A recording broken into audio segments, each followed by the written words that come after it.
بسم اللہ الرحمن الرحیم۔ دوستو، اگر آپ کو ہماری ویڈیو پسند آئے تو ہمارے چینل کو سبسکرائب اور ویڈیو کو لائک شیئر ضرور کیجیے گا۔ وفاقی حکومت بجٹ 2021-22 کم سے کم تنخواہ 20,000 مقرر تنخواہ اور پنشن میں 10% اضافہ۔ پوزیشن کے شور شرابے اور احتجاج میں مالی سال 2020 اور 21 کا وفاقی بجٹ پیش کر دیا گیا۔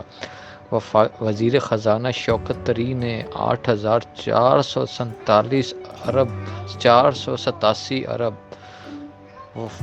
وزیر خزانہ شوکت طری نے 8,487 ارب روپے کا وفاقی بجٹ پیش کیا۔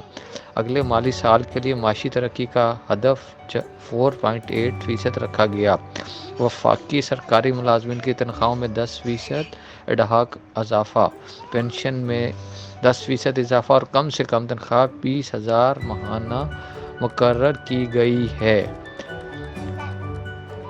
بجٹ 2022 اور 21 کم سے کم تنخواہ 20,000 مقرر تنخواہ اور پنشن میں 10% اضافہ آج اسمبلی میں پیش کیا گیا ہے۔